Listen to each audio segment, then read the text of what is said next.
A series of digitized pict feeds, field logs, and archival transcriptions form the opening sequence of any modern inquiry into what contemporary scholars call the Primarch Project. Sensor sweeps of the Imperial Palace sublevels, partial reconstructions of corrupted data streams, and fragmentary eyewitness testimony collected from the later accounts of investigators and seers together present a layered, sometimes contradictory body of evidence. For practical analysis, the material is treated as three interlocking classes: recorded engineering and gestation logs recovered from sealed vault arrays, secondary witness statements that describe procedures and persons present at key moments, and independent astronomical and warp flux readings that corroborate extraordinary energetic events beneath the palace lattice. When these sources are read together, they outline an organized scientific effort with strategic, ethical, and metaphysical implications that exceed ordinary military programs. This corpus converges on a single designation: the Primarch Project. Close examination of the remaining engineering records and later summaries by Imperial historians shows the project as an explicit program led by the Emperor of Mankind, with the objective of producing transhuman commanders who could exercise direct, autonomous command over the new Space Marine formations planned for a future reconquest of the settled galaxy. The stated objective in the surviving documents is precise: to create 20 individual genetic templates, each designed to embody a specific combination of martial skill, administrative capacity, and political charisma sufficient to act as a general and a regional governor in a reconsolidated Imperium.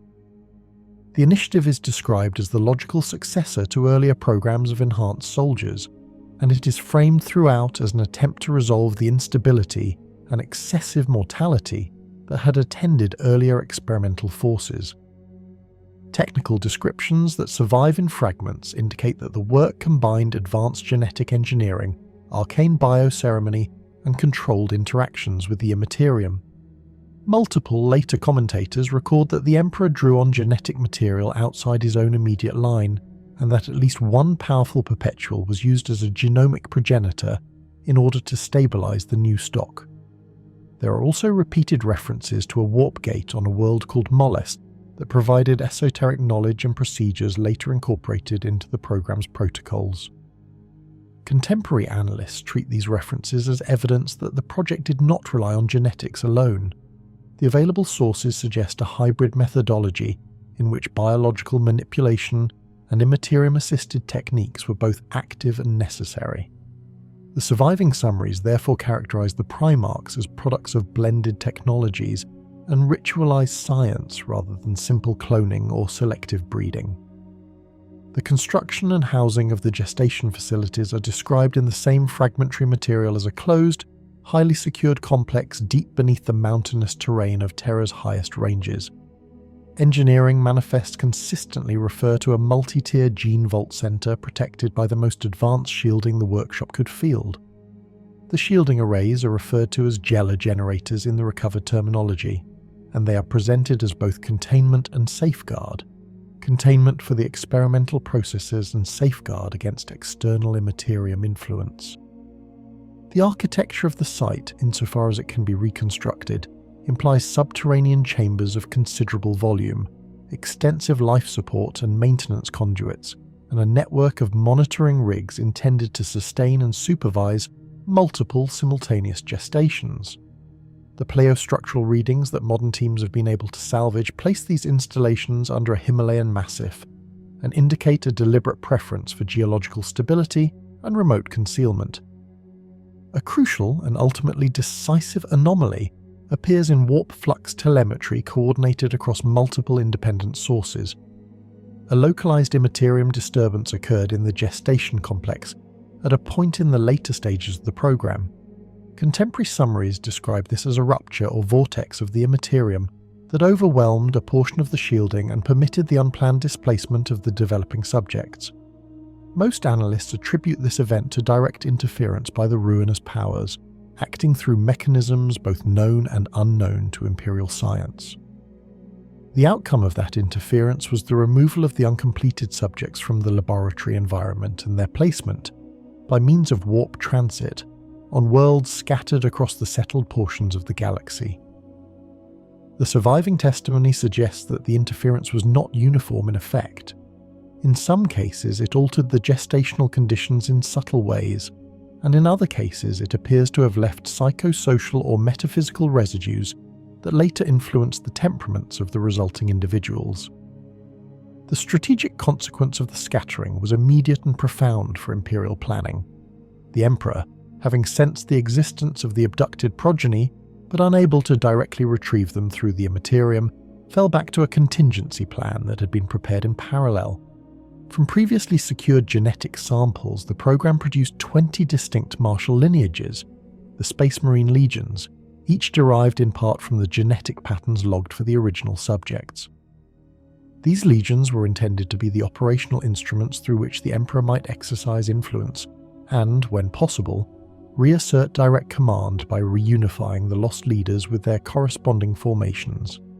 The creation of the legions and the later campaign to locate the scattered progeny represent two concurrent strands of the program, a synthesis of immediate force generation and long-term retrieval. From a doctrinal perspective, the objectives were not purely martial. The archival fragments make repeated reference to political and civil functions assigned to the intended leaders. Each engineered individual was to be more than a battlefield commander. The design brief, in the most consistently quoted passages, specifies capacities for civil governance, legal judgment, logistical administration, and symbolic representation. The Emperor is recorded as intending that these commanders would not merely lead armies, but also act as proconsuls and architects of policy on reconquered worlds. The language of the surviving manifestos frames the project as an instrument to effect a durable political order, not merely a means to expand territorial control. The surviving technical fragments also address the limits and hazards foreseen by program architects. The use of Imperium techniques and the incorporation of an external perpetual's genome are both recorded as risk factors.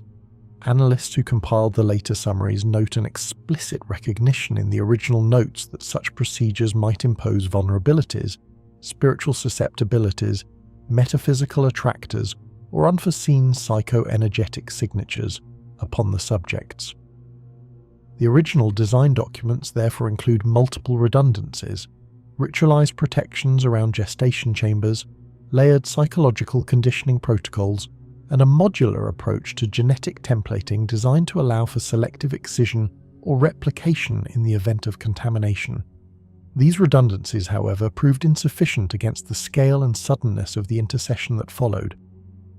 Material evidence recovered from limited salvage operations is sparse but consistent with the documentary fragments. Structural scans reveal reinforced pylons bearing sigils of containment, and corrosion patterns around the central core of the site indicate repeated high-energy discharge events. Analysis of residual biomolecular traces in tertiary conduits suggests selective augmentation of growth factors and an overlay of synthetically stabilized telomeric compounds. Although the surviving biomaterials are degraded beyond complete reconstruction, the pattern is compatible with the creation of individuals who would mature at accelerated rates and whose physiologies would exceed normal human ranges in musculature, neurological complexity, and metabolic resilience. In plain terms, the genetic program was engineered to produce rapid maturation, increased strength, extended longevity, and heightened cognitive processing. Eyewitness testimony that survives in later collected memoirs and Inquisition dossiers introduces a human dimension to the technical record without overturning it. Elders and occultists who later spoke on the matter emphasize that the project combined empirical technique with ritual practice, and they interpret the presence of the latter as intrinsic to the project's ambition to craft leaders who would be not only physically superior, but also institutionally magnetic. Contemporary historians treat these retrospective accounts cautiously. They are valued for the qualitative colour they provide, but are cross-checked against independent telemetry and material remains. The pattern that emerges is one in which practical engineering and symbolic ritual were interlaced as complementary methodologies, and in which the symbolic aspects appear to have had measurable effects on the emergent personalities of the outcomes. The functional doctrine behind the program therefore shows both a military and a civil plan. Militarily, the program was conceived to produce unparalleled strategic commanders capable of directing tens of thousands of augmented soldiers across prolonged campaigns. Civilly, the program aimed to produce governors and organizers who could stabilize reclaimed territories and enact centralized administrative reforms.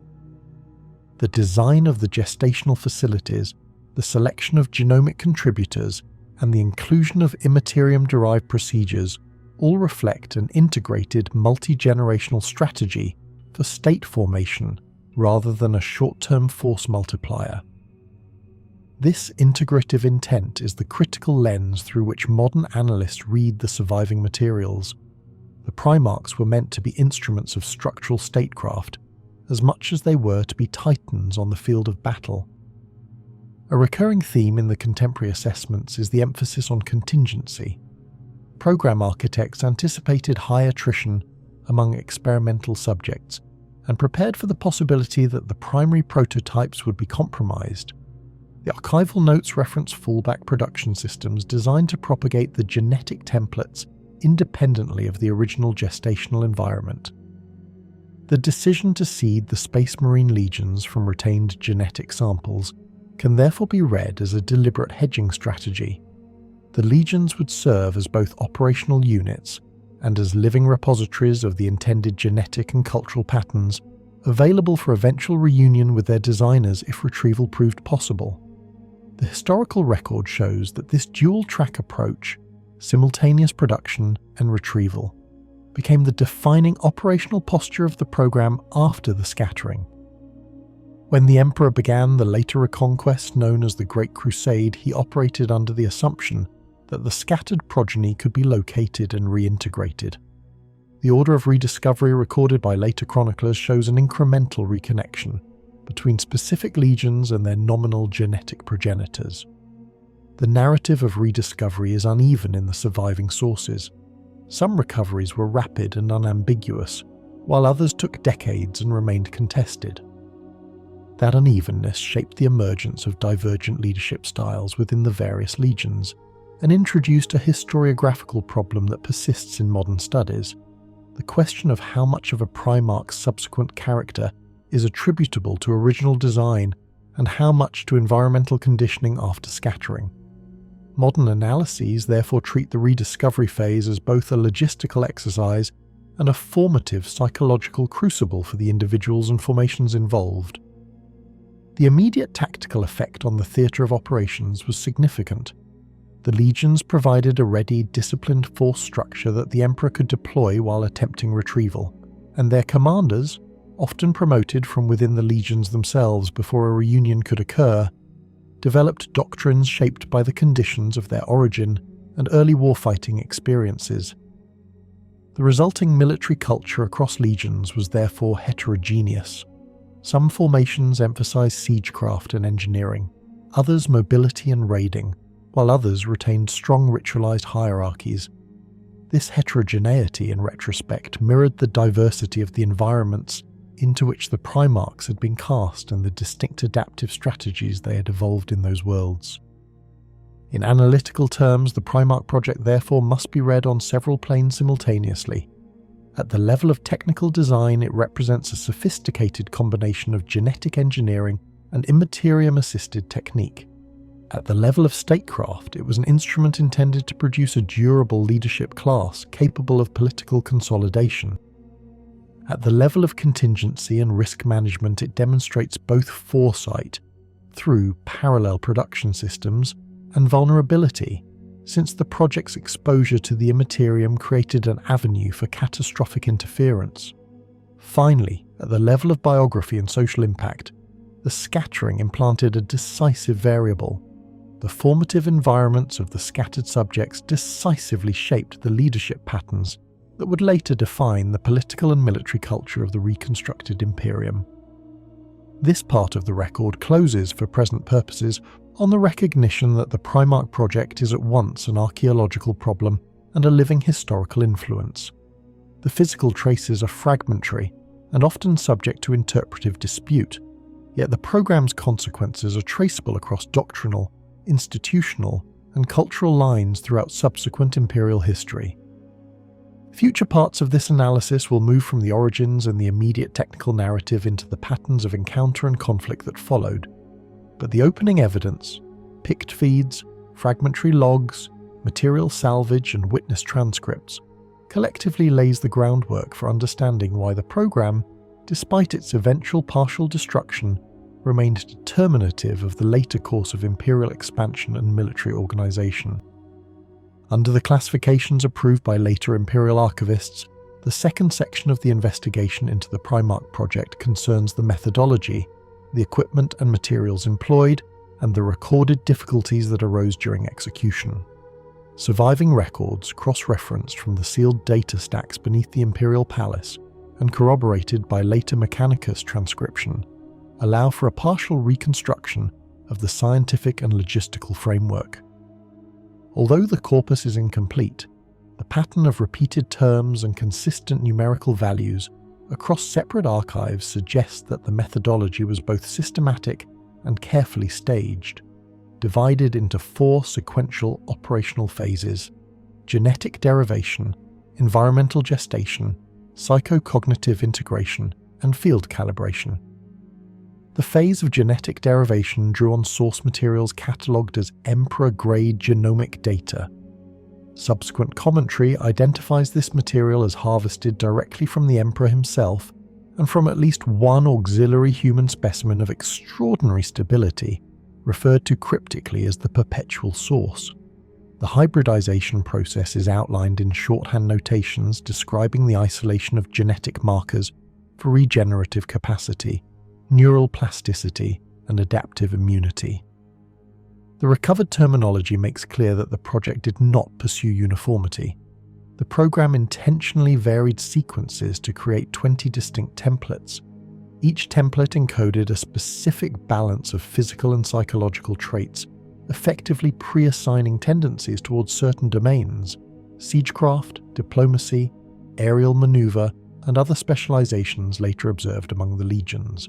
The analytical method combined high-resolution genomic mapping with what is now described as quantum-linked biopattern modeling, an approach that permitted real-time manipulation of genetic code without physical recombination. To achieve these ends, the facilities were fitted with apparatuses whose design exceeds the scope of modern Mechanicus replication. Fragmentary diagrams reference devices labelled Vita reactors, new spheric feedback cradles, and phase isolators. The Vita reactors functioned as energetic hearts of each gestation chamber, maintaining stable thermal and biochemical conditions across an array of 20 pods. Each pod was an independent life support habitat lined with nutrient conduits and symbiotic machine interfaces. These interfaces, later called cradle spirits in Mechanicus translations, were machine intelligences limited in function to regulation of metabolic parameters and collection of developmental telemetry. The noospheric feedback cradles monitored the developing cognitive structures of the subjects, transmitting neuropattern data to analytical engines elsewhere in the facility. These analytical engines, in turn, adjusted nutrient composition and hormonal influx in response to observed deviations from target baselines. The phase isolators maintained differential time flow conditions within each pod, allowing developmental processes to be accelerated or slowed relative to external time. Contemporary observers interpret this as a form of localized time dilation, achieved through warp field modulation. Material science used in construction is identifiable through residue spectroscopy conducted in later millennia. The primary containment vessels were fabricated from a composite alloy, incorporating adamantium, ceramite, and an unclassified crystalline lattice capable of refracting immaterium flux. The alloy, when exposed to low-frequency warp vibrations, generated a harmonic field that stabilized the boundaries between material and immaterial space. Auxiliary materials included psychoreactive polymers derived from gene seed precursors and organic conductive filaments engineered from neuronal tissue.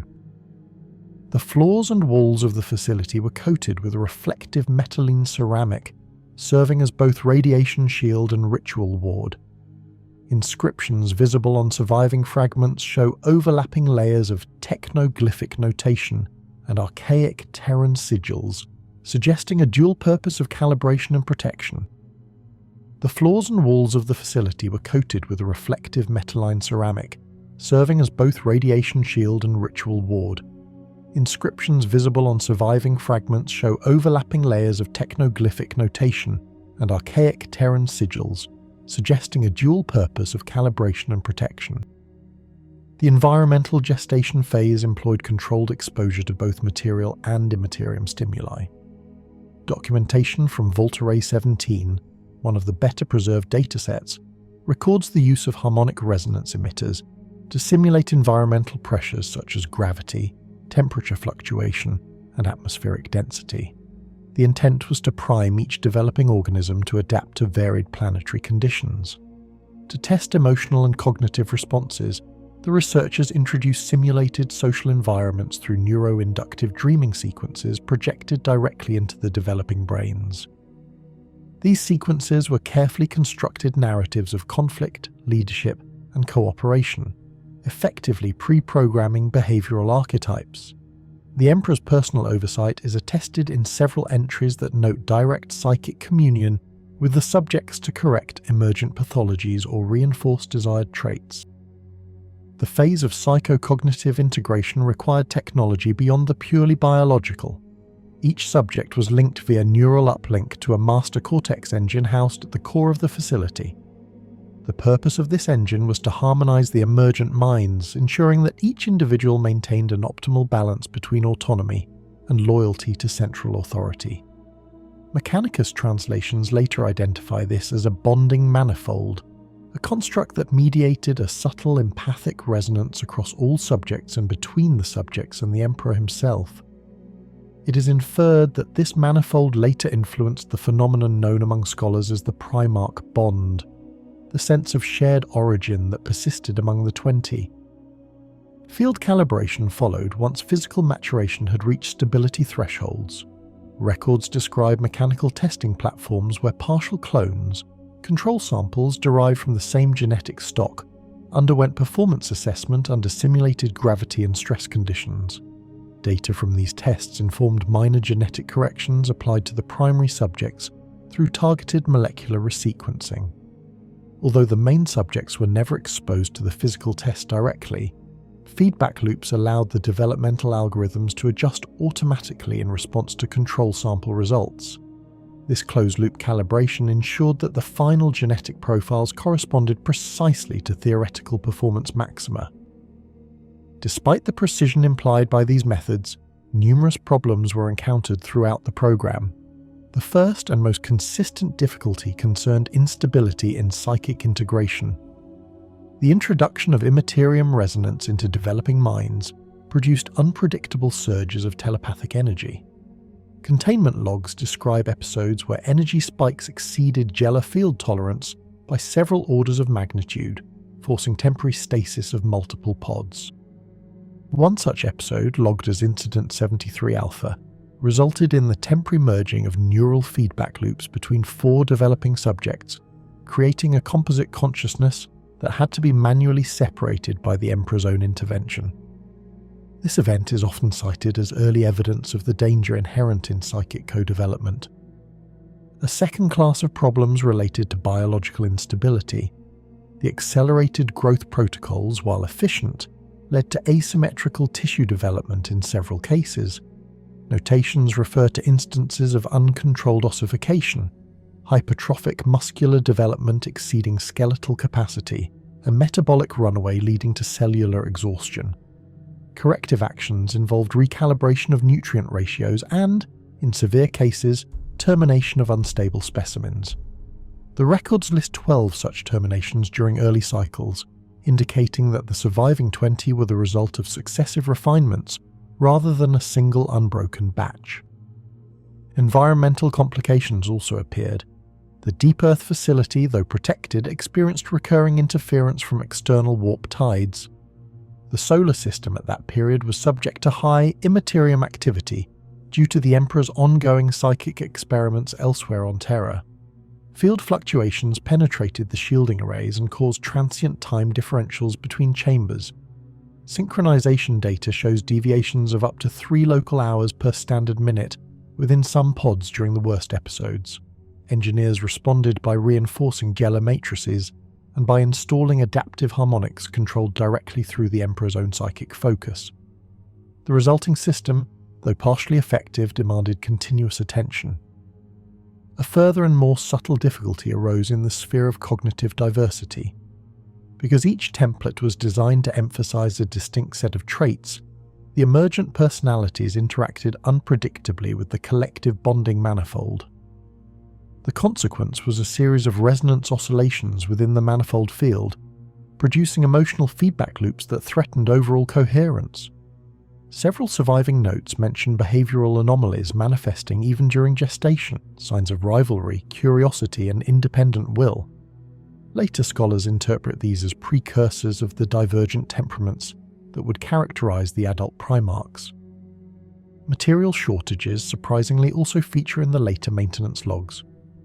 Many of the required alchemical reagents, especially psychostabilizing isotopes used in the nutrient mediums, were sourced from laboratories on Luna and Mars.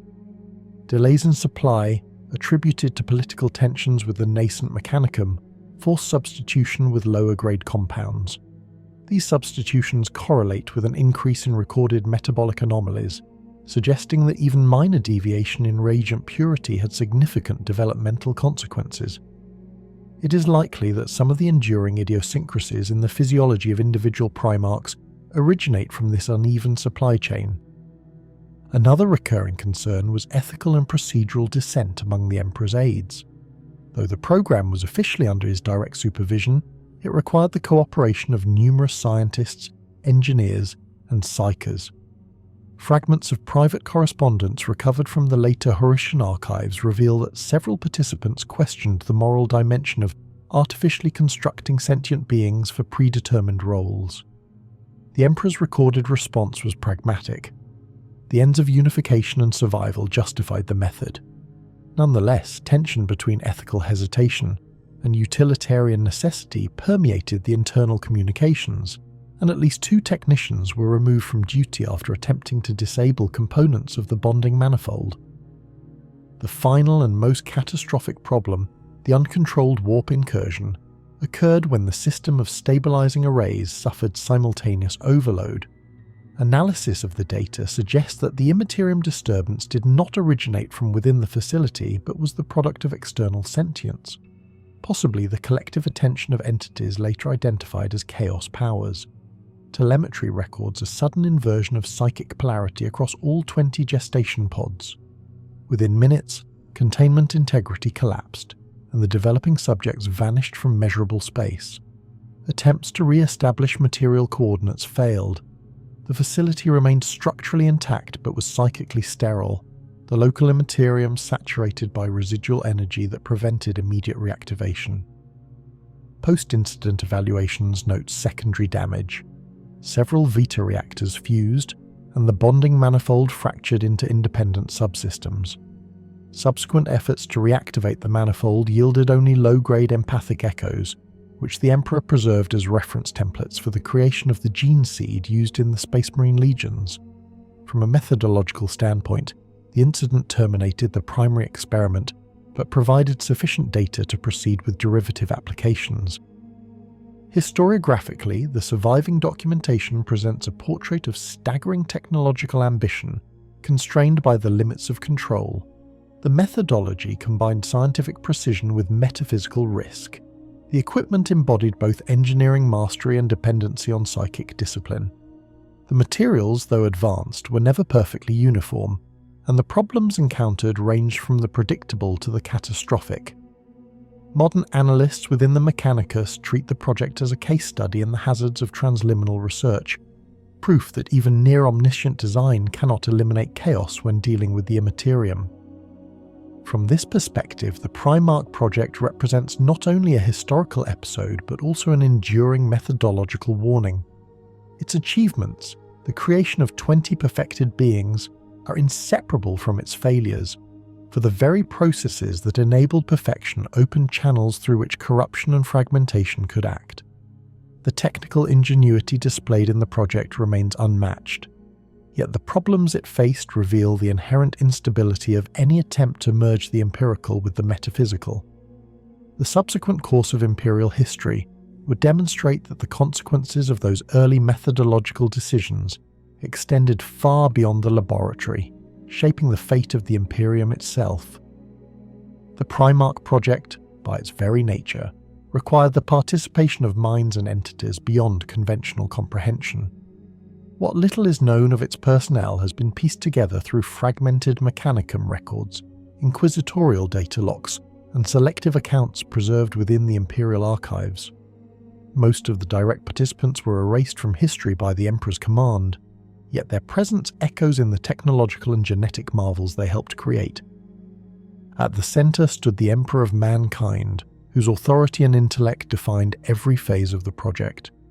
The Emperor's knowledge of genetics and warp manipulation surpassed any mortal comprehension, suggesting a synthesis of science and psychic artistry. It was he who laid the foundation of the project, establishing the templates, psychic anchors, and containment protocols that would later define the Primarchs themselves. Yet, while he designed the overall framework, the execution required collaboration, some willing, others coerced. Among the first and most significant contributors was adept Dominus Arcan Land, the techno-archaeologist whose discoveries in the red sands of Mars gave the Imperium access to ancient standard template constructs, STCs. His expertise in applied biomechanics and forgotten sciences aided in the creation of the environmental stabilizers and gestation capsules that would house the developing Primarchs.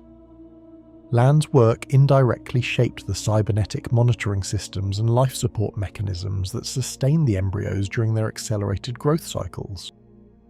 Parallel to Land's contributions was the influence of the Mechanicum's genitors, the secretive bioengineers of Mars who dealt with gene manipulation and tissue synthesis.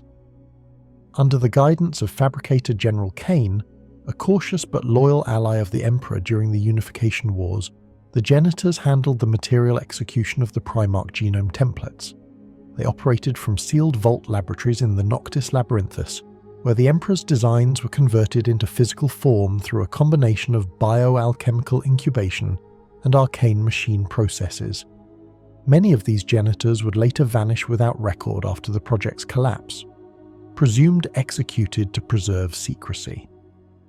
A more enigmatic contributor was the figure known as Amathea, often cited in Mechanicum subfiles as the biologist Prime.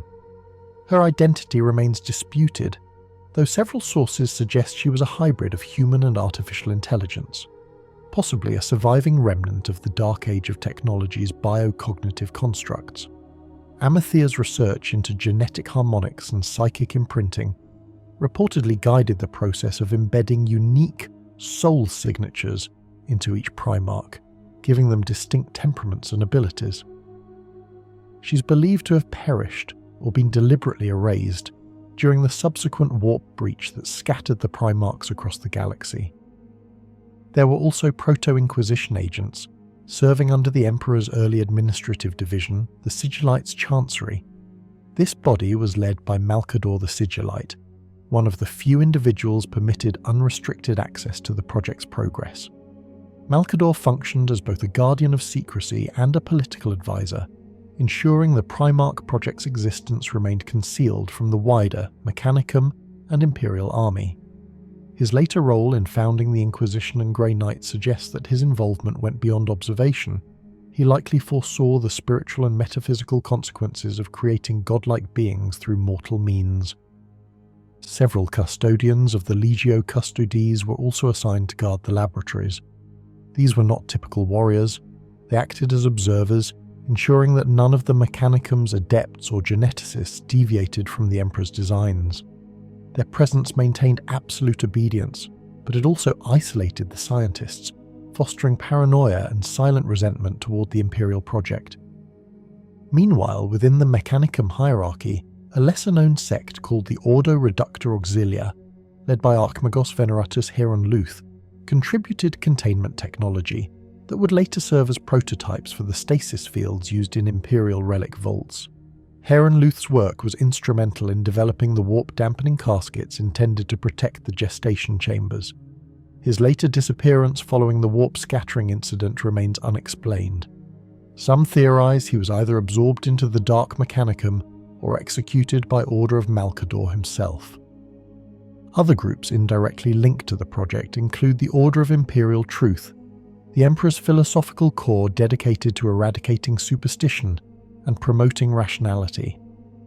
While not scientists, their presence ensured that the language of myth and divinity did not contaminate the project's internal culture.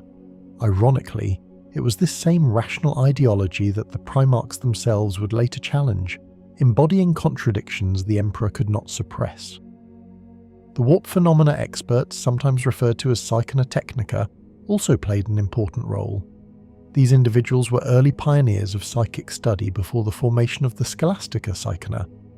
Their task was to analyze the resonance of the warp fields surrounding Terra and Mars, attempting to isolate the metaphysical disturbances that interfered with the Primarch gestation pods.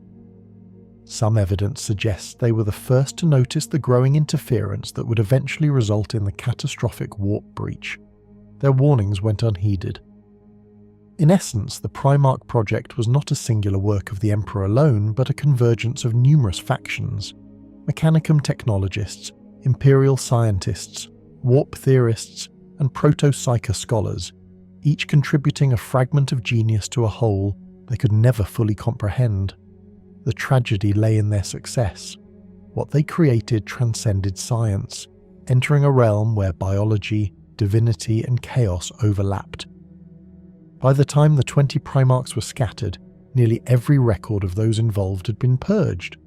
The laboratories were sealed, the Mechanicum personnel reassigned or executed, and the only surviving witnesses were those whose loyalty to the Emperor was beyond question. The legacy of the participants lives on only through the beings they created, each Primarch a reflection of those who built him, and of the flawed human ambition to touch godhood through design. By the dawn of the Great Crusade, the Primarch Project had already transitioned from a secretive endeavour into a living legacy scattered across the stars. The 20 gene sons of the Emperor, separated and lost during their gestation, had become the foundation for humanity's most powerful military instrument, the Legiones Astartes. Yet the bureaucratic and mechanized arms of the Imperium did not view the outcome through the lens of triumph alone. To the Adeptus Administratum and the Adeptus Mechanicus, the project's results demanded audit, dissection, and continued observation, as its logistical echoes continued to shape imperial governance for millennia. From the Adeptus Administratum's perspective, the logistical implications of the Primarch Project were monumental. Requisition records spanning the first century of the Great Crusade indicate that the administrative body was forced to restructure its planetary tithe model to accommodate the growing demands of the legions. Each Primarch, upon rediscovery, required not only the outfitting of a new legion, but the establishment of supply chains calibrated to their genetic and cultural preferences. This created a level of variability that defied standardization, a bureaucratic nightmare by the standards of the Administratum. The Administratum's logistical archives categorize each legion's operational support as a separate economic entity. For example, the 5th Legion, under Jagatai Khan, required vast allocations of mobile fuel and atmospheric stabilizers for void-capable skimmer fleets, while the 6th Legion, under Lehman Russ, demanded high-protein nutrient synthesis and cryogenic reinforcement compounds for armor designed to withstand frigid environments. Each logistical strain forced the Administratum to develop new filing codes and resource chains that blurred the boundaries between military supply and planetary governance.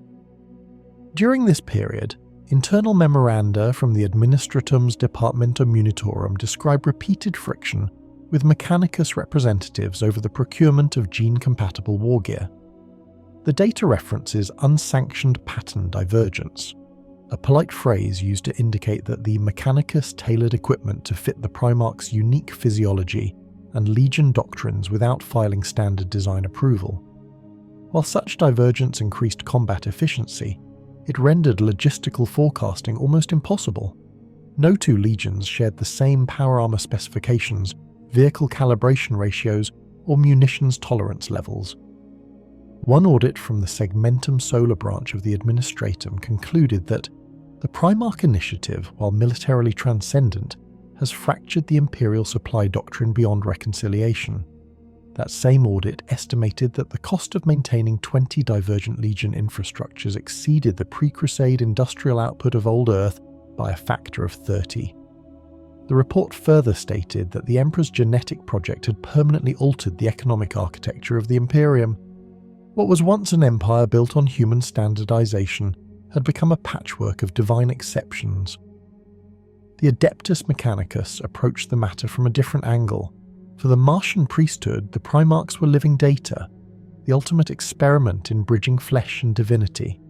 The Mechanicum's tech adepts and Magi biologists viewed the legions as ongoing case studies in biological optimization. Records recovered from the Noctis Forge archives, particularly from the data collection units attached to the Mechanicum explorator fleets, show that each legion was subjected to continuous measurement and analysis. These measurements tracked bio-augmentation decay rates, synaptic latency thresholds, and neural feedback variance during prolonged combat exposure. A recurring entry in the Mechanicus battle logs labelled psychogenetic drift became an area of grave concern. While the Emperor's genetic design was meant to ensure uniformity across the legions, Mechanicum analysis revealed gradual deviations in behaviour and physical response that correlated with the Primarch's rediscovery. The Mechanicum concluded that proximity to each Primarch amplified these deviations, as if the gene seed instinctively realigned itself to reflect its progenitor's temperament and habits. The Martian Magi never formally published this conclusion, but internal records suggest that it was one of the earliest acknowledgements that the Primarch Project's genetic perfection was self-evolving, not fixed. From a logistical standpoint, the Mechanicum's resources were stretched beyond historical precedent.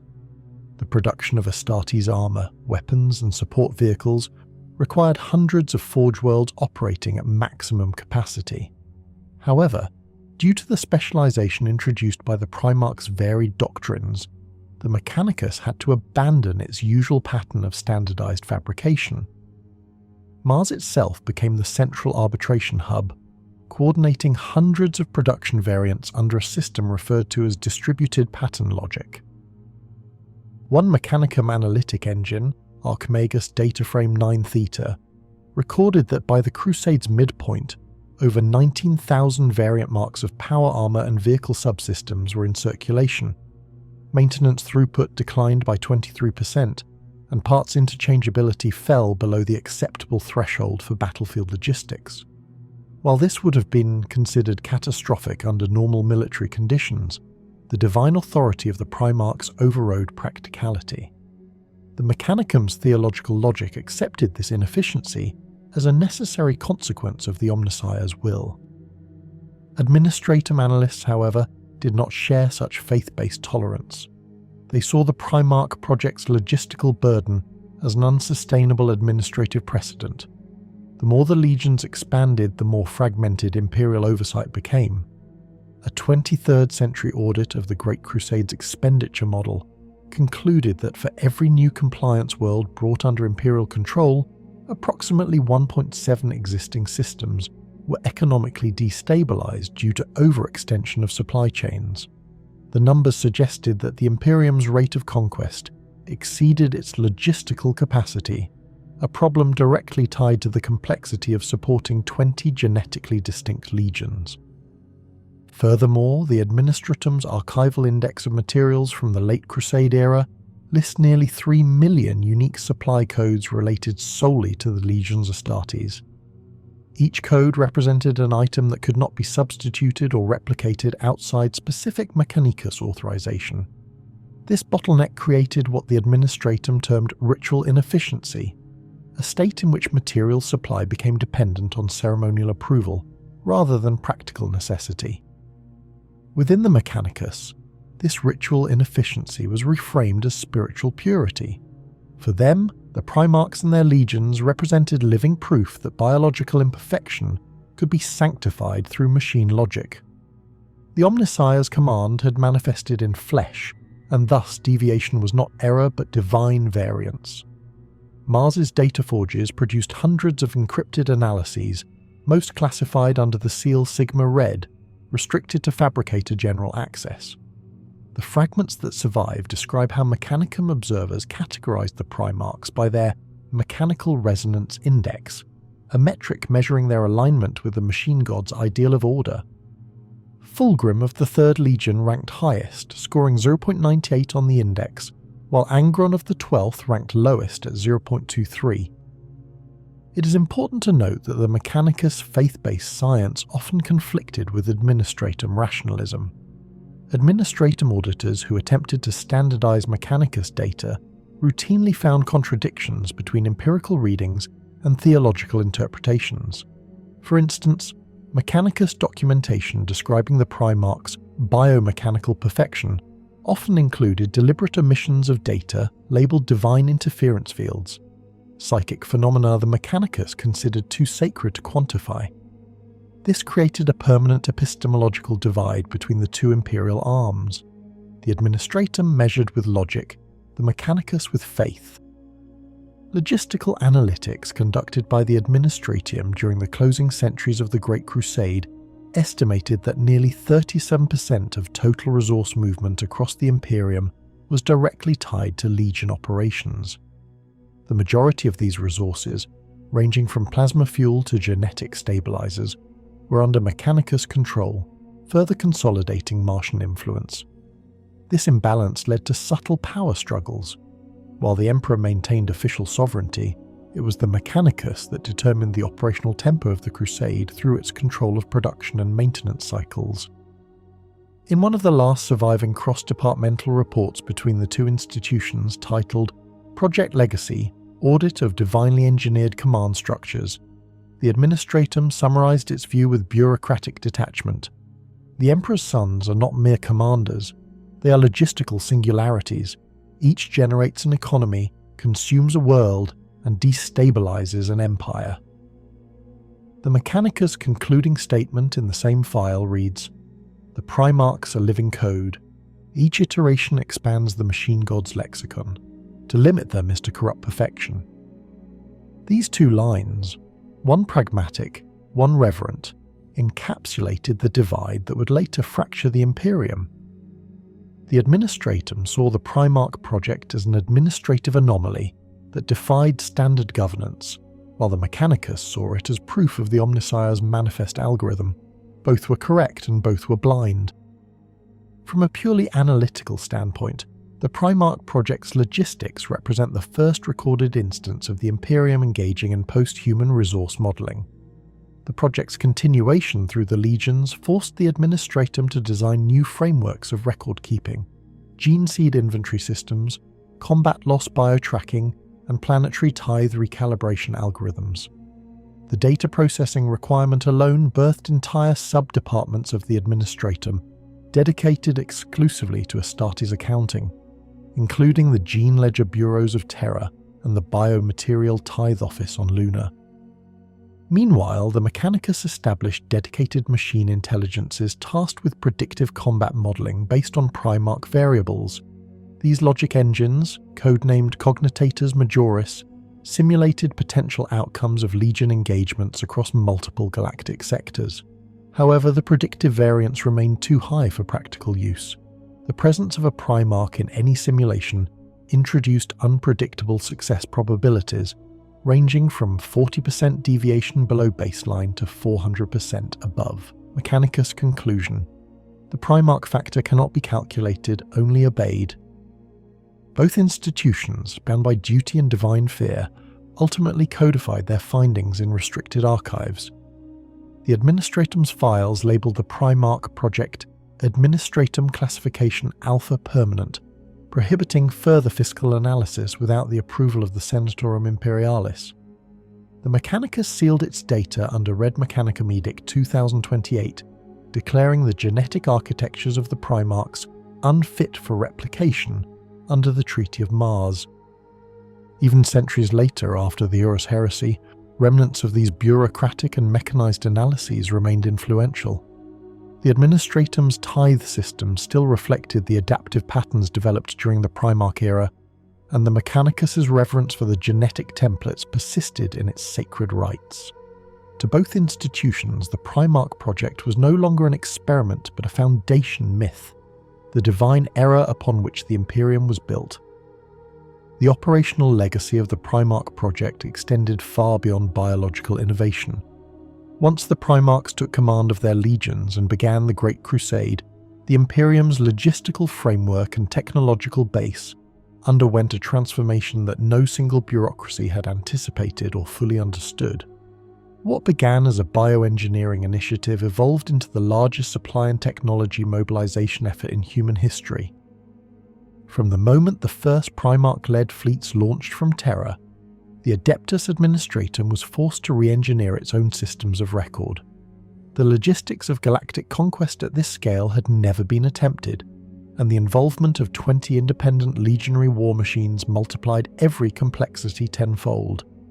Administratum record clusters describe this restructuring as the post-Primarch realignment, a bureaucratic term referring to the period in which all human resource management, industrial requisition, and astrocartographic systems were rewritten to meet the Legion's logistical appetite.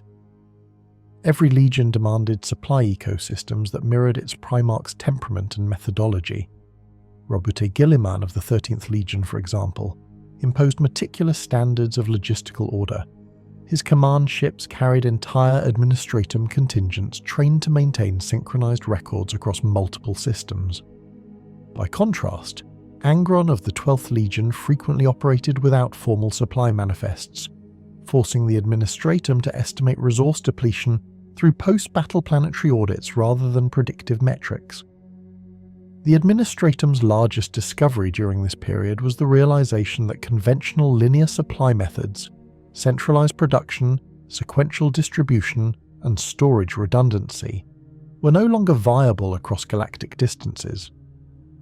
The solution came in the form of sectoral micro-logistics, the creation of regional hubs that could replicate production, distribution, and repair cycles independently. These hubs became the prototypes for what would later evolve into the Forge World's hybrid industrial economy model. Quantitatively, each legion required an average of 1.6 million tons of material per campaign cycle. The largest logistical strain was observed in the 8th and 14th Legions, whose protracted siege and terror operations demanded sustained munition replacement and planetary-level fortification supply. To meet these demands, the Administratum authorized the construction of the Transgalactic Supply Web, a network of automated convoys and void-borne warehouses serviced by Mechanicus void drones. Even with these measures, resupply efficiency rarely exceeded 62%. Mechanicus data extracted from the Noctis Forge archives reveals that over 200 Forge worlds operated simultaneously at red sanctification levels, meaning every manufacturum, reactor, and data forge functioned continuously without the customary machine rights of maintenance. Efficiency was prioritized over ritual. This deviation was tolerated only because the Primarch's wars were considered divine in nature. The technological findings associated with the project were equally immense. The Adeptus Mechanicus saw the Great Crusade as the proving ground for every discovery born from the Primarch's genetic and cognitive design. The Mechanicum's primary research objective during this period was to determine whether divine genius could be replicated through material form, to translate the Emperor's bioengineering into machines capable of similar intuition. 3 primary technological derivatives were identified as direct continuations of the Primarch Project. First, the gene-controlled interface systems. These were biological machine harmonization devices designed to allow Astartes to interact with their war gear at the level of thought. The neural connection patterns observed in the Primarchs were studied and replicated in the Legions through the implementation of synaptic relay augments integrated into the Black Carapace. This innovation revolutionized the interaction between human and machine, creating an operational unity between pilot and armor previously considered impossible. Second, the self-adaptive combat logic engines, which were modeled after data patterns collected from the Primarch's battlefield decisions. During the Crusade, Mechanicus Logi calculated that the Primarchs' predictive instincts in tactical engagements exceeded preset machine algorithms by a consistent factor of 22%. Attempting to emulate this, the Mechanicum developed heuristic logic engines that learned from combat data, gradually improving target prioritization and mobility adaptation. These machines represented the most advanced form of artificial combat cognition since the Dark Age of technology. Their use was heavily restricted by order of the Emperor himself, who feared that self-evolving logic might replicate the ancient abominable intelligences.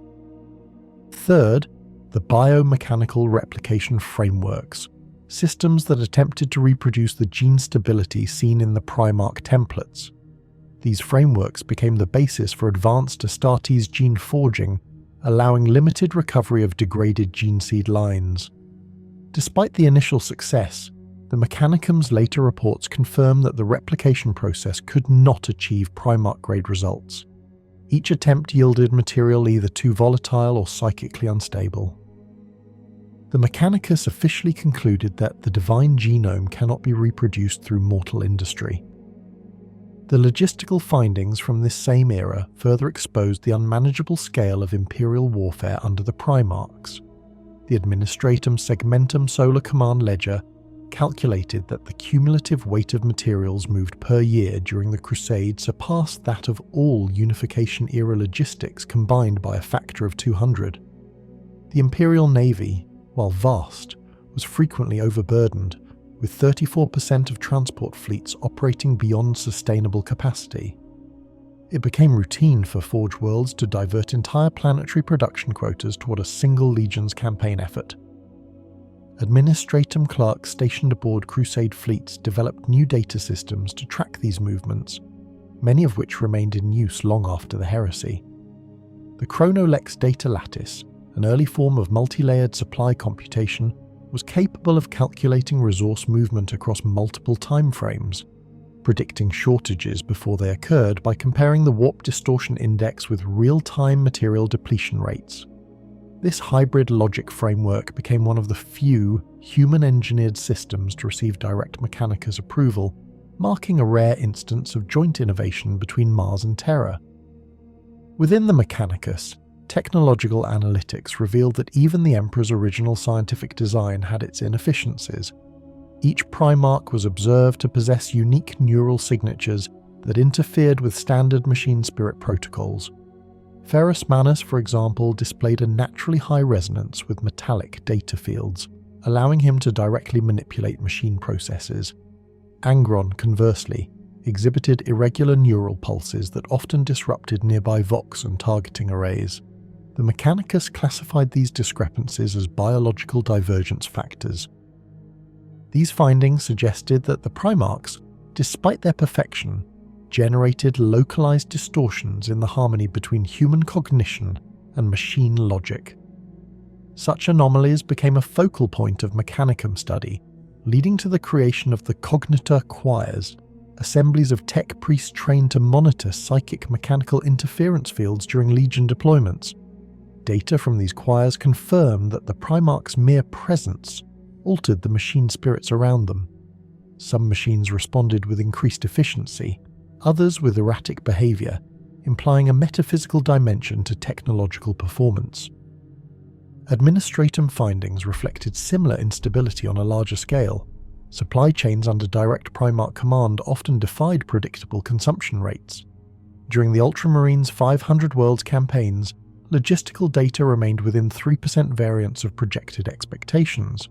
However, during the World Eaters and Night Lords campaigns, resource variance exceeded 70%, indicating complete disregard for established supply models. This variance forced the Administratum to issue operational variance decrees, legal authorizations to bypass standard requisition chains and allow autonomous planetary resource extraction. The long-term effect of these decrees was the normalization of local exploitation as an acceptable form of wartime supply, a practice that persisted into the heresy and beyond. What began as emergency measures to sustain the Primarch's campaigns became embedded within the Imperium's economic DNA. Even in the 41st millennium, The echoes of those decrees remain visible in the tithing laws and planetary extraction policies enforced by the Administratum. From a technological standpoint, the Mechanicus made several discoveries that redefined its own theological limits. Among these was the identification of warp-integrated engineering, a process observed during the analysis of the Primarchs' psychic resonance fields. Magnus the Red, in particular, demonstrated an ability to manipulate technological constructs through warp energy, bypassing machine spirit intermediaries entirely. This ability, though viewed as heretical by many tech priests, inspired secret Mechanicum research programs aimed at understanding the fusion of psychic and mechanical systems.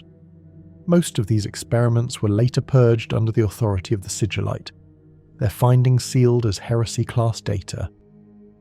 Another major revelation concerned adaptive material intelligence, matter that responded autonomously to the will of its user. The Mechanicus discovered this phenomenon while analysing Fulgrim's personal war gear, the Gilded Panoply.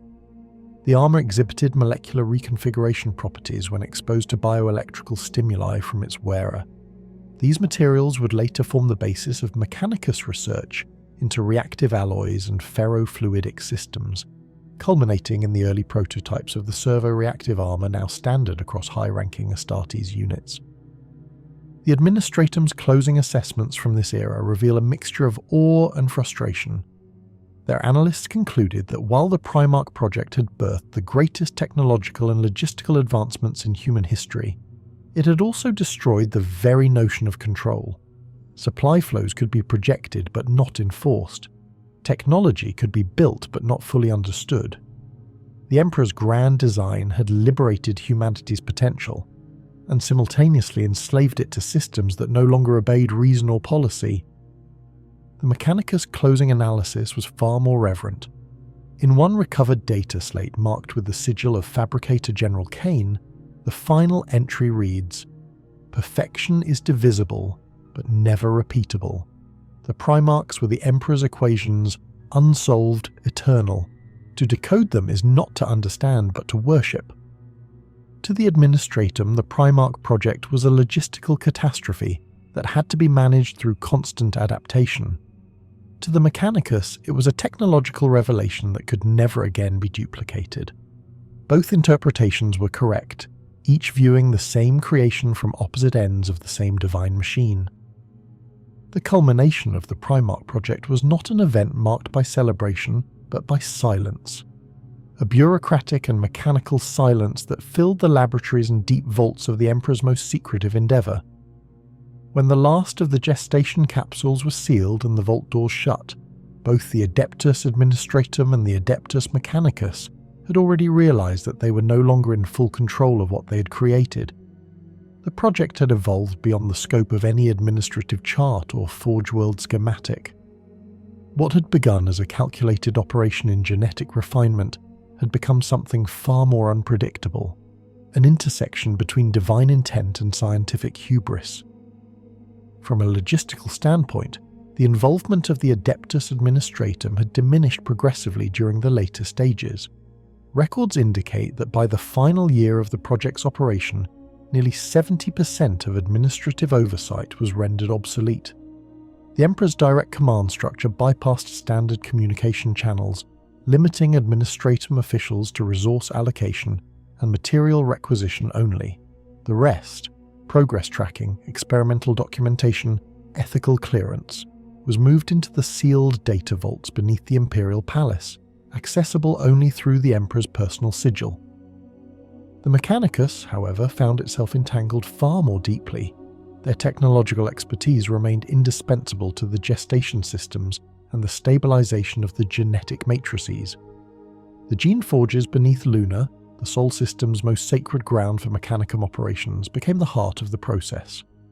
Within these sealed chambers, bioreactive fluids churned in vast containment tanks, each one sustaining a developing form far surpassing human parameters. The priests of Mars were permitted entry only in limited numbers, their machine-lit prayers echoing softly as they calibrated instruments whose readings they barely understood. It was recorded in the restricted Mechanicum archives, designated Volt Sigma Red 31, that several Magi began to question the balance between science and the immaterial. Many claimed that the Emperor's manipulations defied known laws of bioengineering, and that his control over the warp-touched essence of the Primarchs was beyond mechanistic comprehension. The data streams did not align with rational predictions. Several readings recorded measurable disturbances within the local Imperium flux surrounding Terra and Luna during the later stages of the project. These were officially logged as containment interference, but cross-reference Mechanicus field notes describe them as psionic bleed-through events. From an analytical perspective, these anomalies were not merely technical issues, they were indicators of the Emperor's personal intervention. The Primarchs were never intended to be purely biological beings. They were conceived as perfect leaders, engineered not only in flesh, but in soul, crafted through a synthesis of science, psychic resonance, and will. The Mechanicus could replicate gene sequences and manipulate biotemplate architecture, but they could not shape destiny. The Emperor could. Among the final mechanical reports of the Adeptus Mechanicus were analyses of the stabilization cycles and systemic failures during the project's terminal phase. The recorded data showed that containment failures began not due to mechanical degradation, but due to unknown spatial distortions. The gestation capsules were found empty one day, vanished, not broken, not destroyed. It was as though the subjects had been forcibly removed through space and time.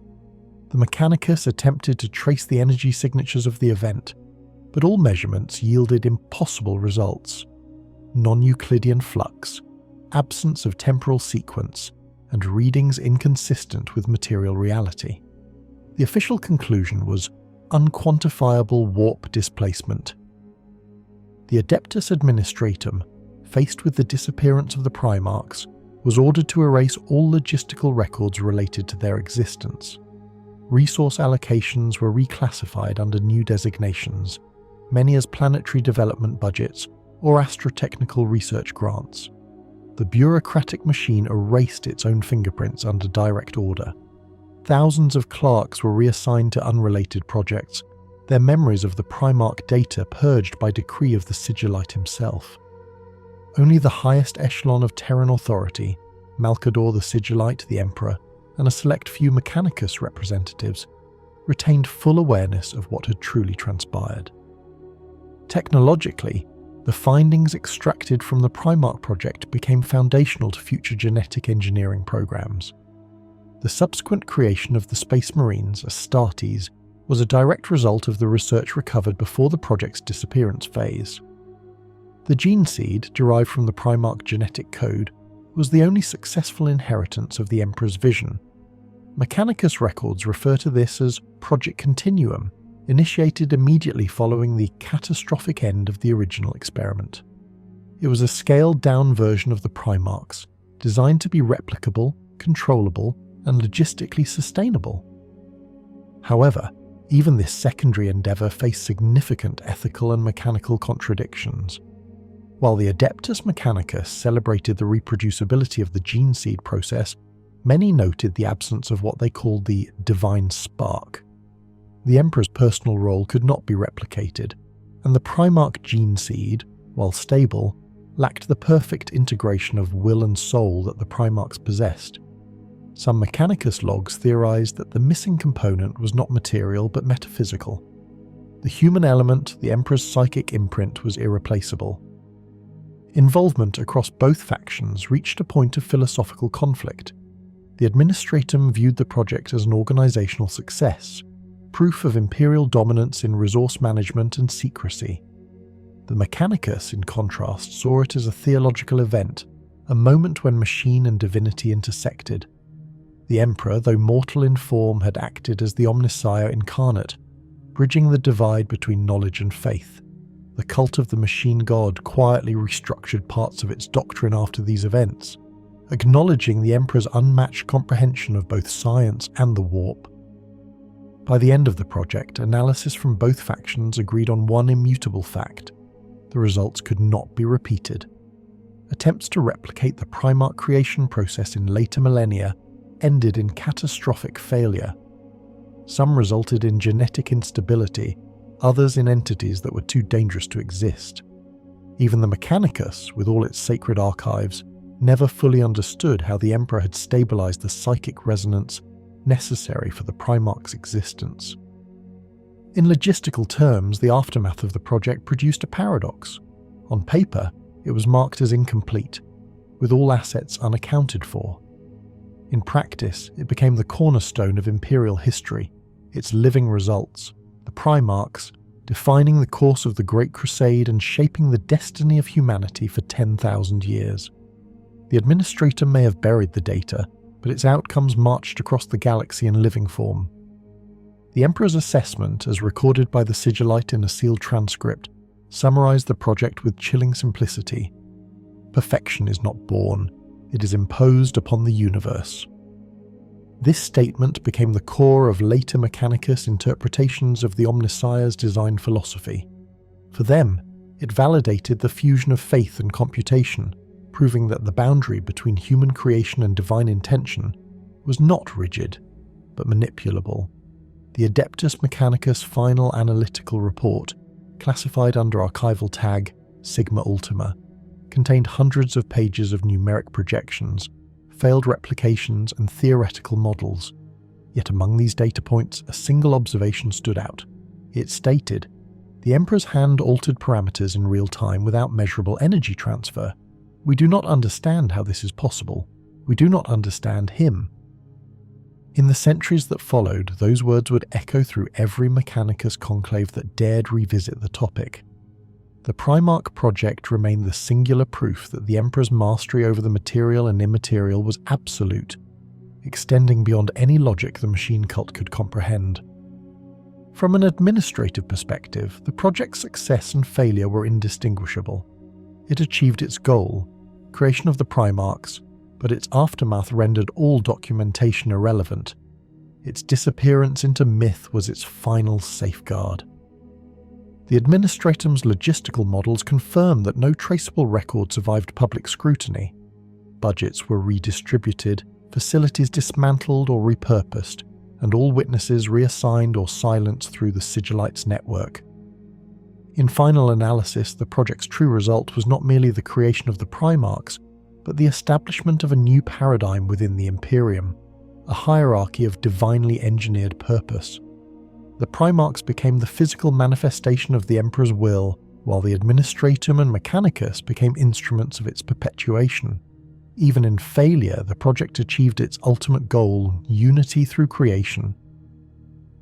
The Emperor had reshaped mankind's destiny, and the silence that followed was not the quiet of defeat, but of completion. When the Inquisition finally gained sanctioned access to the sealed archives of the Primarch Project, nearly 3 millennia had already passed since the Great Crusade's height. Much of the original documentation had either been redacted, fragmented, or deliberately erased by order of the Sigillite. What remained were incomplete data cores, fragments of picked feeds, and witness transcripts that bordered on the incomprehensible. Yet from these remnants, the Inquisition's analysts began to reconstruct what little truth could be drawn from the Emperor's most secret experiment. The Inquisition's first impression was one of contradiction. Every record recovered appeared both immaculate and incomplete, data streams perfectly formatted but abruptly terminated mid-sequence. Machine logs would run precisely up to a specific date, before ending in an identical corrupted signature across multiple storage mediums. Cross-analysis confirmed that these were not random data failures, they were deliberate deletions. Among the first to study these archives was Inquisitor Dael Varos of the Ordo Hereticus, whose career had been built upon investigating the mechanisms of imperial secrecy. In his report to the Senatorum Imperialis, Varos described the Primarch Project as an engineered silence so precise it carries the Emperor's own fingerprint. His team's investigation was conducted within the deep vaults beneath Terra, classified Zone Obscurus 10-9, where the air smelled of machine oil and sacred incense, and where servitors moved like slow, thoughtless ghosts maintaining systems older than most civilizations. From an operational standpoint, the Inquisition's records confirm that much of the Mechanicus' participation in the project was intentionally obscured. Entire chains of command were falsified, names of Magi were replaced with numeric identifiers. The Inquisition later discovered that these codes did not correspond to any known personnel registry. Some of the designations even matched individuals who, according to Martian archives, had never existed. The implication was deeply unsettling. The Mechanicus had fabricated identities to shield true participants, possibly to prevent even the Emperor's own bureaucratic organs from tracing them. Further investigation revealed inconsistencies within the recorded timelines. Certain developmental reports contained astronomical references, planetary alignments, solar cycles, that did not correspond to the actual positions of Terra or Luna at those dates. Inquisitorial astropaths confirmed these inconsistencies were not transcription errors. Either the data had been intentionally falsified, or time itself had been affected during the later stages of the Primarch's gestation. The latter theory, though dismissed in official commentary, appeared repeatedly in the sealed notes of Order Chronos agents who had been temporarily assigned to assist. Inquisitor Varos's successor, the radical Inquisitor Lyra Veln of the Ordo Xenos, proposed that the Primarch Project had not only manipulated genetic matter, but had inadvertently intersected with non-linear time phenomena. According to her theory, the Emperor's manipulation of the warp to infuse the Primarch's genetic essence introduced fluctuations that destabilized the local temporal field. This, she wrote, could explain both the untraceable disappearance of the Primarch capsules and the later appearance of the Primarchs across distant worlds, each one displaced in both space and chronology. The Mechanicus' original datalog supported this hypothesis indirectly. Instruments monitoring the gestation fields recorded anomalous readings, energetic oscillations without measurable cause. These oscillations were later identified by the Inquisition as warp resonance, a phenomenon usually found only in high-level psychers during moments of psychic exertion. That such resonance had been detected within sealed biocontainment pods suggested that the developing Primarchs themselves were emitting warp energy even before birth. However, there were other findings, observations that defied even warp-based explanation. In one archived recording, the Mechanicus documented the brief manifestation of what they described as light phenomena of non-spectral classification. The light, visible only through specialized Auspex instruments, reportedly emanated from within one of the gestation capsules for approximately 42 seconds before vanishing. The chamber's ambient temperature increased by 6 degrees Celsius, and every servo skull within the room simultaneously ceased function. The Mechanicus annotated this as systemic malfunction due to psionic interference, though the Inquisition later found no mechanical cause. In another case, picked recordings showed faint silhouettes surrounding the gestation tanks, humanoid forms visible only through infrared optics, moving in patterns that did not correspond to any personnel present at the time. The Mechanicus priests conducting the recording later denied seeing anything unusual with the naked eye, yet the picked feeds were preserved in triplicate. The Inquisition classified these occurrences as manifestation type Sigma 13, theoretical warp echo projections. Among the more disturbing discoveries were a series of verbal logs recovered from Mechanicus overseers. Transcriptions revealed repeated mentions of auditory hallucinations, voices emanating from the sealed capsules, often in fragmented Low Gothic, sometimes in unknown dialects. One report described a senior Magos hearing his own name spoken back to him through the containment glass.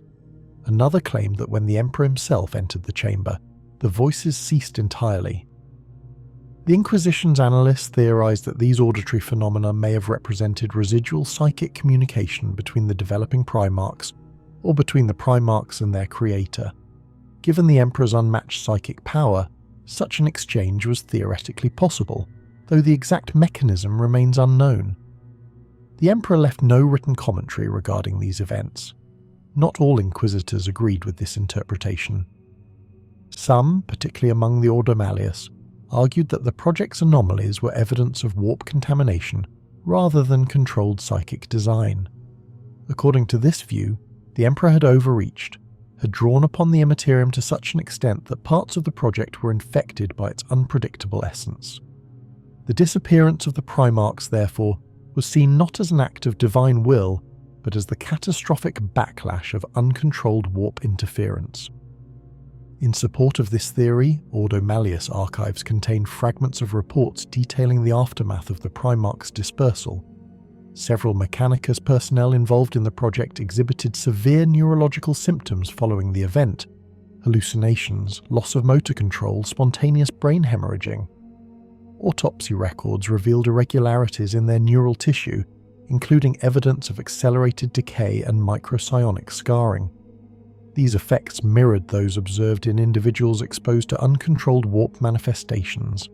The Mechanicus attempted to classify the deaths as unrelated accidents, but inquisitorial cross-references established clear chronological correlation. Further analysis of Mechanicus logs revealed discrepancies in data stored within what was called the Empiric Lattice Control Network. This system had been responsible for stabilizing the psychic flux during the Primarch's creation.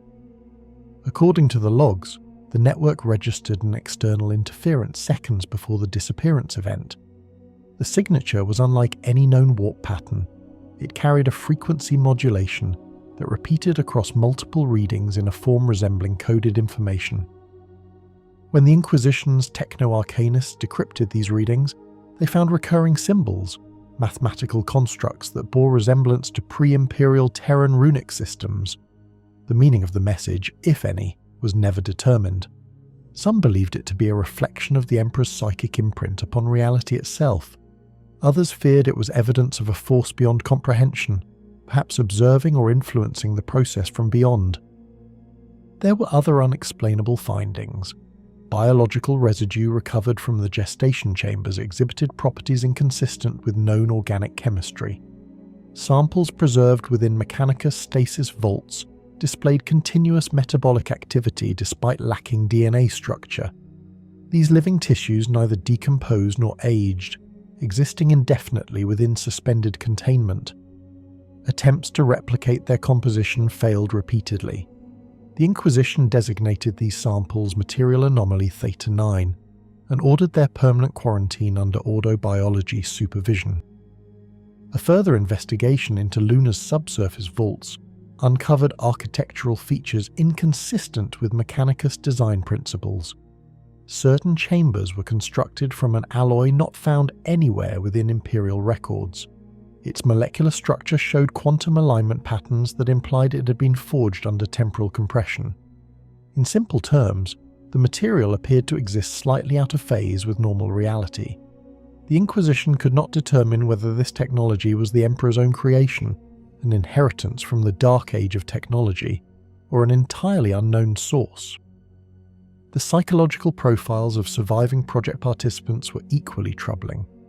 Servitors who had once been human scientists occasionally muttered phrases in unknown languages, despite total cortical restructuring. Several Mechanicus Magi who assisted in the early experiments were later declared mentally unstable, exhibiting obsessive behaviors centered around the concept of perfection through divine geometry. The Inquisition noted that this phrase did not appear in any Mechanicus creed prior to the project, suggesting it originated within the experiment itself, possibly as a mimetic echo of the Emperor's own influence. Inquisitorial observers, even centuries later, reported unease when entering facilities once used by the project. Instruments behaved erratically. Audio equipment captured low-frequency distortions resembling distant heartbeats, and time measurement devices occasionally desynchronized. These phenomena persisted even after the areas had been sterilized and resealed.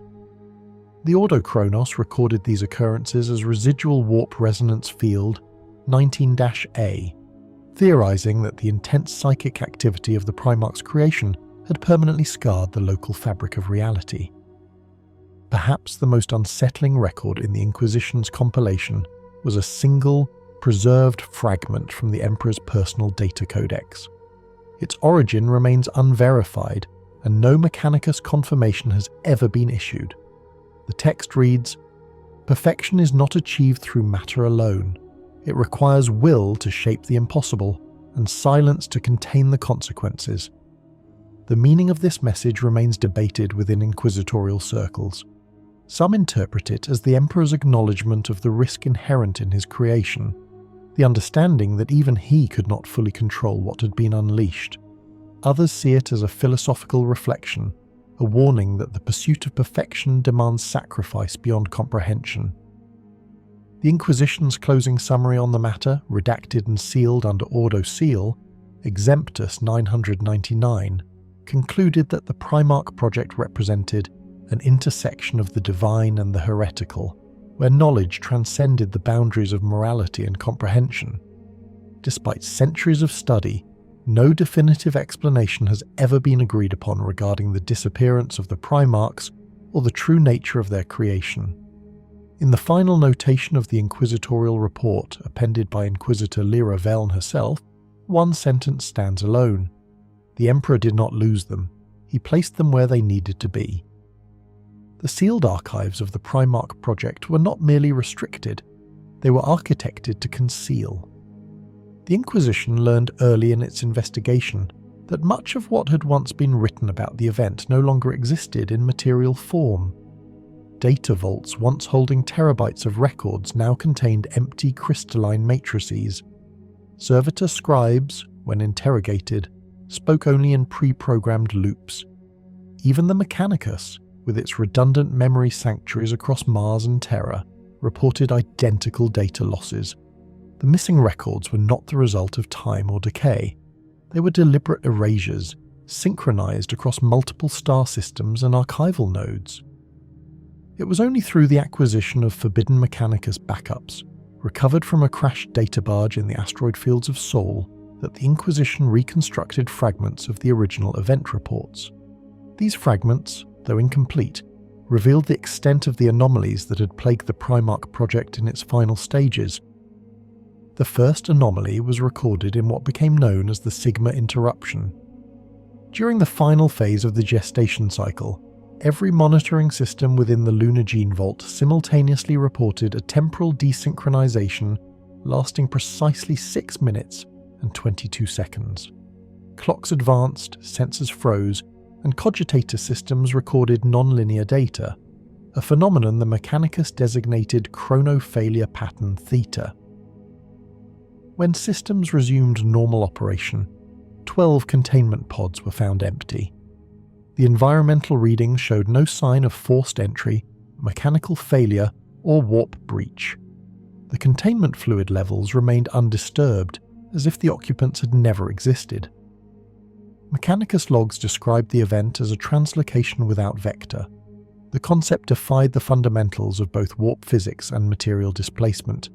The Inquisition's later interpretation suggested that the event corresponded not to a rupture in reality, but to a realignment, an intentional phase shift orchestrated by an unknown force.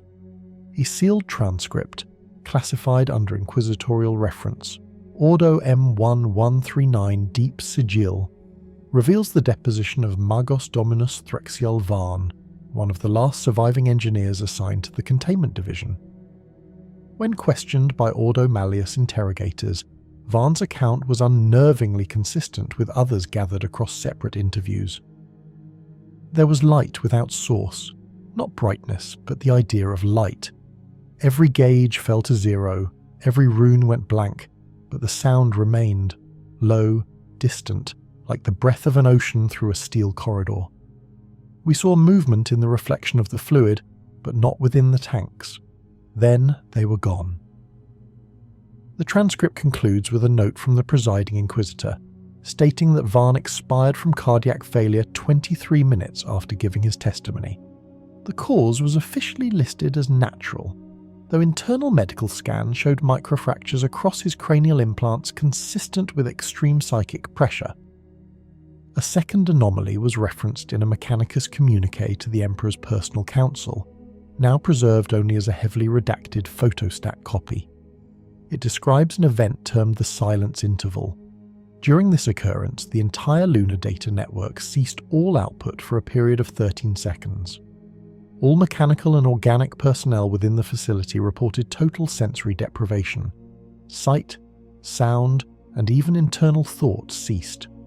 Those present later claimed that they had experienced the awareness of nothing, followed by a brief visual impression of distant constellations. The Inquisition later cross-referenced astronomical data from that visual description and identified constellations matching the Eastern Galactic Rim, regions where, millennia later, certain Primarchs would emerge. The sealed report concluded that the Emperor may have initiated a mass psionic redirection, transferring the gestating Primarchs to predetermined coordinates within the galaxy. However, several inquisitorial scholars disagreed. They noted inconsistencies between the described constellations and the actual homeworlds of the Primarchs. To them, this indicated that either the witnesses perceived a symbolic image, or the dispersal of the Primarchs was not an act of design but of distortion, an interference caused by forces outside the Emperor's control. Further anomalies emerged from the Mars Echo incident, documented in a single data fragment recovered from the Noctis Labyrinthus archives. It recorded an unexplainable energy surge across Mechanicus sensor arrays on Mars, concurrent with the lunar event. The surge carried identical warp resonance to the Primarch Project's flux patterns, despite no active connection between the two facilities. The Martian readings suggested that for a fraction of a second, Mars and Luna shared overlapping warp signatures, as though both celestial bodies had existed in the same point of non-Euclidean space. This defied all known scientific frameworks. The Mechanicus labelled the record heretical impossibility and sealed it under Tech Heresy Quarantine Protocol 9. Inquisitorial agents who reviewed the record centuries later noted that similar energy spikes appeared in historical data from other planets, the moons of Jupiter, Titan, and even the outer asteroid belt, all within a synchronized time span. These findings were never made public. The implication was that the event had rippled through the entire Sol system, possibly even further. The Inquisition also recovered several personal notes attributed to Malcador the Sigillite, though their authenticity remains debated. One note reads, "The light obeyed him once, then it remembered itself." Analysts have argued endlessly over the meaning of this phrase. Some interpret it as Malcador acknowledging that the Emperor had temporarily bent the warp's sentience to his will, only for it to rebel. Others claim it refers to the Primarchs themselves, beings of light and will who could not remain contained within a single point of creation. The sealed reports also include references to non-local interference. A Mechanicus record from Luna's secondary relay logs describes the detection of external psychic signatures during the dispersal event. These signatures did not match the Emperor's known psionic profile, nor that of any identified warp entity. Their nature remains unclassified, but the Inquisition theorized the possibility that these readings represented reactions from the warp itself, echoes of its sentient layers responding to the Emperor's manipulation. A handful of sealed Inquisition files also reference a phenomenon known as the resonance return. Approximately 24 hours after the Primarch's disappearance, instruments across the lunar facilities recorded faint energy signatures matching the genetic frequencies of the original subjects. The readings lasted for exactly 2 minutes before fading. Curiously, these signals carried slight deviations in pattern, as though the Primarch's genetic codes had already begun to diverge from their original templates. The Mechanicus hypothesized that environmental factors on their new, unknown locations had already begun influencing their development, implying that the Primarchs had not merely been displaced in space, but perhaps in time as well. Another sealed report, this one recovered from a fragment of an administratum data slate found beneath the Imperial Palace, references an incident involving the Emperor directly. It describes his presence within the containment chamber shortly after the dispersal event. The entry, though incomplete, notes that the Emperor appeared calm, almost detached, and that his first words to the attending Magi were, "The stars have received what was promised." The phrase became the subject of centuries of debate. Some inquisitors viewed it as evidence that the Emperor had foreseen the event, that the scattering of the Primarchs was not a failure, but an intended act of divine distribution. Others, particularly among the Order Malleus, considered it a moment of resignation, a recognition that the warp had claimed the creations beyond his reach. A later annotation appended by an anonymous inquisitorial scribe states, Perhaps both interpretations are true, for who among men can distinguish foresight from consequence when dealing with the divine? The sealed records also contain references to a series of containment experiments performed after the dispersal in an attempt to replicate the conditions. None succeeded. In every case, the resulting genetic matrices either collapsed into instability or devolved into catastrophic mutation. The Mechanicus eventually classified these attempts under gene trial sequence Delta and terminated them under the Emperor's direct order. The Inquisition later reviewed these failures as proof that the Primarch creation process required more than technical precision. It demanded the Emperor's personal psychic intervention, something no machine or mortal could reproduce. Further investigation into Mechanicus and Administratum correspondence revealed hints of an even more disturbing reality: that the Primarch Project may not have been the first attempt. Several redacted data files referred obliquely to earlier prototypes and initial designs. These records, however, are fragmented and heavily censored. No definitive evidence of pre-Primarch experiments has ever been confirmed, but some Inquisition scholars argue that the Emperor's mastery of the genecraft must have been preceded by multiple iterations. If so, their outcomes remain lost, perhaps buried deliberately to ensure no one ever learned their fate. Toward the end of the sealed compilation, one final report stands apart. It is dated several centuries after the heresy, originating from the Order Malleus sub-vaults. The document recounts the rediscovery of residual psychic echoes within the old lunar vaults, patterns identical to those recorded during the original event. Astropathic interpretation of these signals produced a phrase, repeated 13 times, "They remember their birth." The meaning of this message remains unknown. The Mechanicus dismissed it as data artifacting, while the Inquisition maintained the file under permanent observation.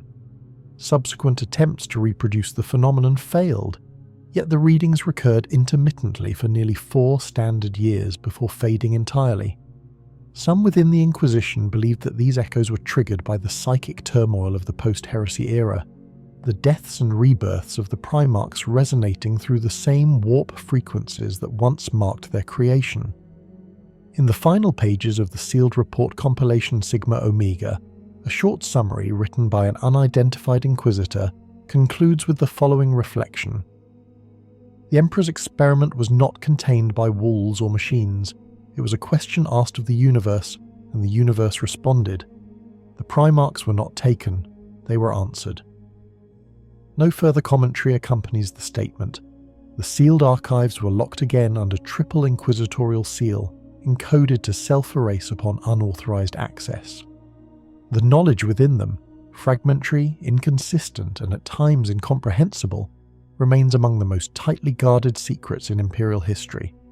Only a handful of living inquisitors have read the complete set, and even they speak of it only in whispers. To this day, the anomalies of the Primarch Project remain unresolved. The dispersal, the silence, the light that had no source, all continue to defy explanation. Some inquisitors maintain that these were the Emperor's final acts of control, orchestrating a divine distribution of his creations across the stars. Others insist it was a reminder that even the Emperor himself could not command the full will of the warp. Whatever the truth, the sealed reports agree on one final immutable fact. The moment the Primarchs vanished, the galaxy changed forever.